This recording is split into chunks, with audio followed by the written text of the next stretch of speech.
Happy New Year to you. Welcome to SVG-TV News for Wednesday, January 3rd, 2018. I am Jennifer Richardson with the details. The administration of polygraph or lie detector test has been included as part of an investigation into a quantity of cocaine missing from the exhibit room of the Royal St. Vincent and the Grenadines Police Force. According to Prime Minister Dr. Ralph Gonsalves, the investigation is ongoing and will go through the proper legal channels for prosecution once credible evidence are discovered.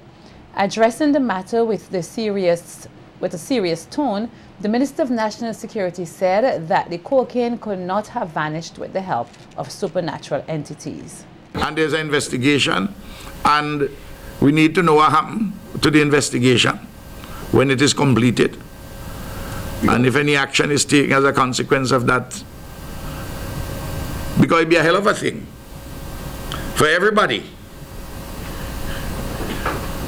who is in a drug squad, that it has to be somebody inside of there. If that is the conclusion, because it's not an evil spirit from outside who's coming and take it.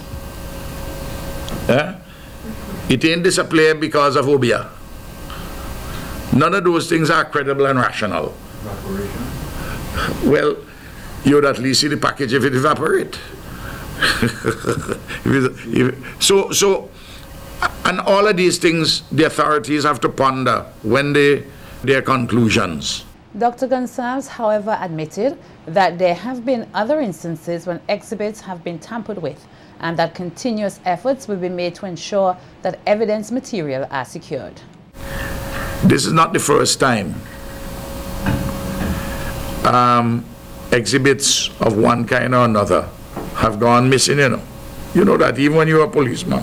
Sometimes it's gold chain, sometimes from time immemorial, and it's an area where you have to be constantly tightening up.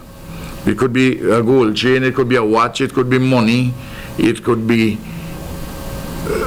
ganja, it could be cocaine. So you get all these stories, and it's not the persons who I know before my time as Prime Minister who were disciplined for tampering with exhibits. Although pressed by the media for further answers into the matter, the Prime Minister refrained from divulging further information.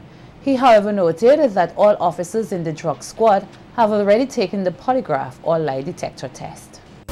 We had brought in the technical expertise necessary to carry out polygraph tests, what you may call lie detector tests, on all those who are at the drug squad.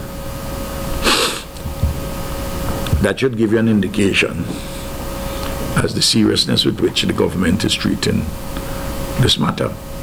I don't want to say anything more about it, ladies and gentlemen of the press, except to say that I'm awaiting the conclusion of the examination of the investigation. There are one or two persons who have sought to contact me about this and that person, because, you know, the thing like that you hear rumors all about, and they're already who say who might be responsible, who might not be responsible, cross currents of gossip and so on. Anybody who contacts me about this thing, I'm not interested in talking to anybody about it. The contract for Zandra Marshall to become SVG's Deputy Consul General in New York has not and will not be signed. That's according to Prime Minister Dr. Ralph Gonsalves as he spoke at a media conference at Cabinet Room Tuesday.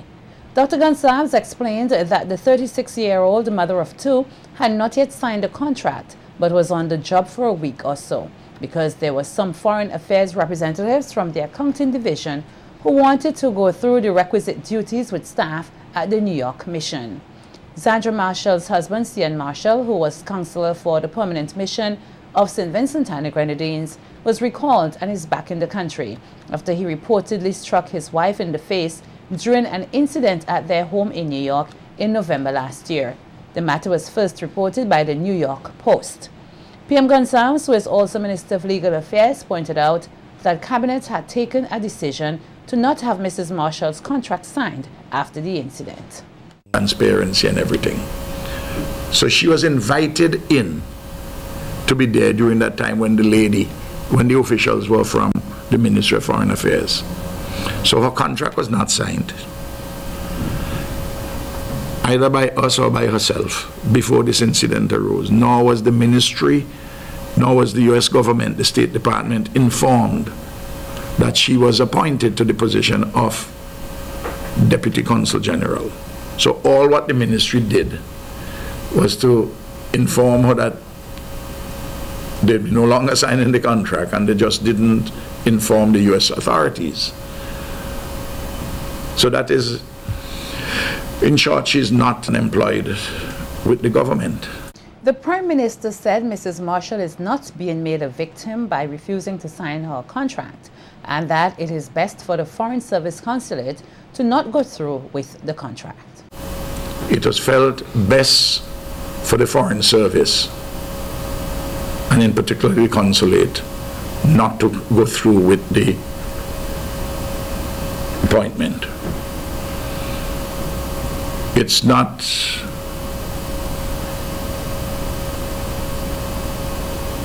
she's not made a victim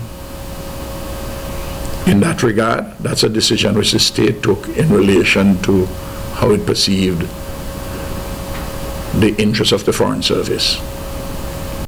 Continuing with its thrust to work closer with producer cooperatives, the Ministry of Agriculture and Fisheries earlier today signed a lease agreement with the Calico Fisheries Fisher Fork cooperatives for the operation of the Calico Fisheries Complex.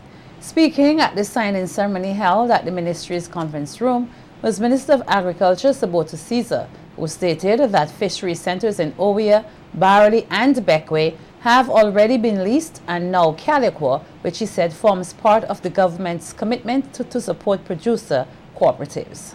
Since 2013, we have worked with producer cooperatives, whether it is in agriculture or fisheries, as it pertains to placing them on a production platform so that we can better organize marketing and we can strategically seek better markets, not only locally, regionally, but also internationally. And it is very important that in 2018, as we approach the first anniversary of the opening of the Argyle International Airport, that we do our best to source new markets for the exportation of fish and fish products from St. Vincent and the Grenadines.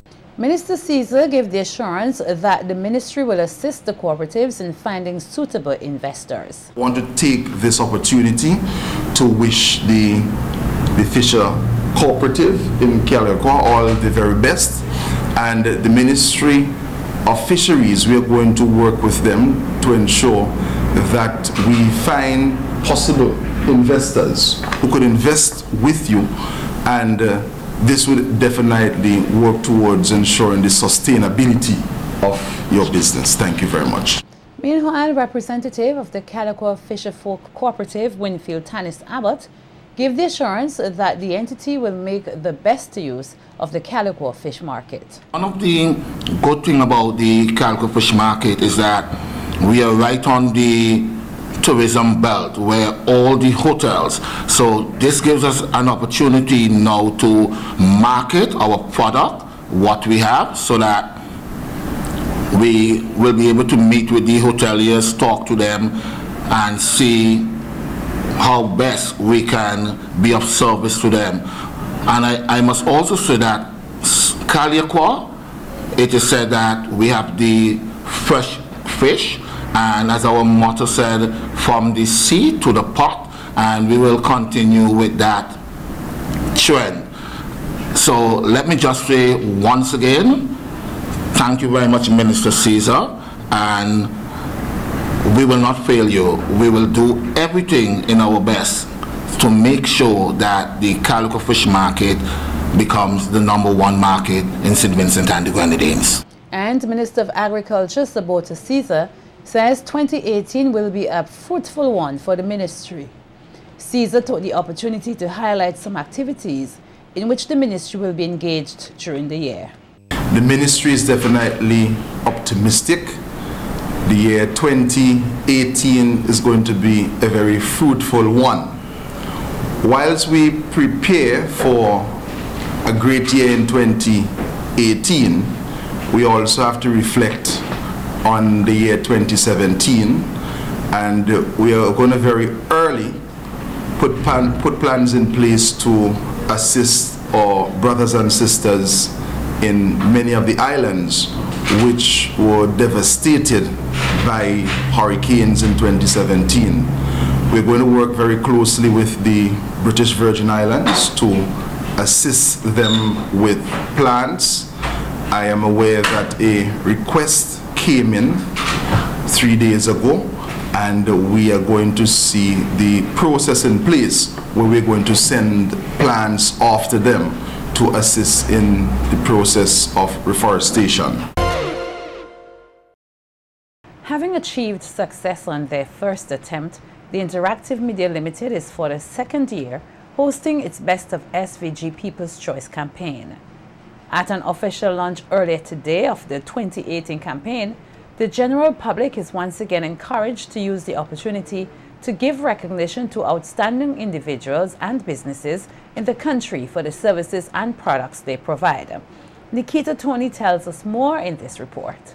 Seen as an avenue for persons here to embrace their culture and services being provided to them, as well as encourage excellence among local businesses and entrepreneurs, the 2018 edition of the Best of SVG People's Choice campaign was launched here earlier today, Wednesday, January 3rd, pointing out that the campaign is meant to give recognition to local entities and entrepreneurs for the products and services they provide to the Vincentian public. CEO of Interactive Media Limited, Claire Kiza, said her organization, along with the aid of all sponsors, is on a mission to foster a culture of excellence in SVG. We had hoped some of those people who in 2017 won the right to be called the Best of SVG capitalized on the accolade and used it to promote their brand or service. We also recognize that many others, realizing that the public is paying attention, have been working on the quality of the products and services they offer. This is a People's Choice Awards, not our choice. All we ask is that in nominating your favorite service or product providers, you try to give us their correct names to make the job of the auditor a lot easier.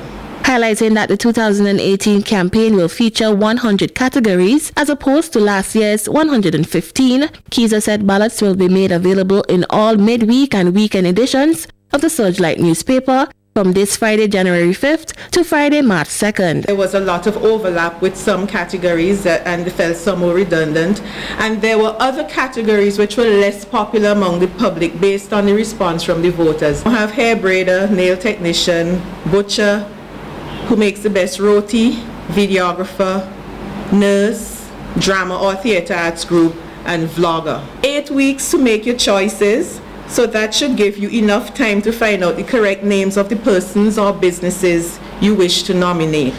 Urging the Vincentian public to take full advantage of the opportunity to recognize and support their Best of SVG choices, Kiza further added that just like last year, the public is being offered a $1,000 incentive for taking part in the campaign. Individuals may cast votes in as few or as many of the 100 categories as they please.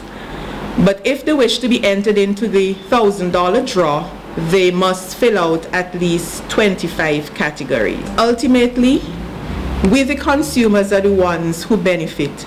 It is your campaign, a People's Choice campaign.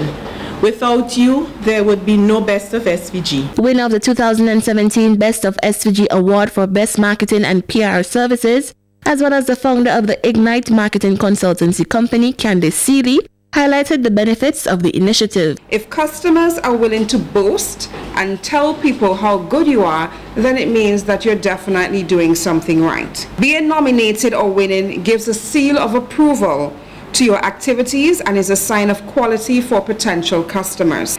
And if you know how to use this achievement as a marketing opportunity, it can take your business to the next level.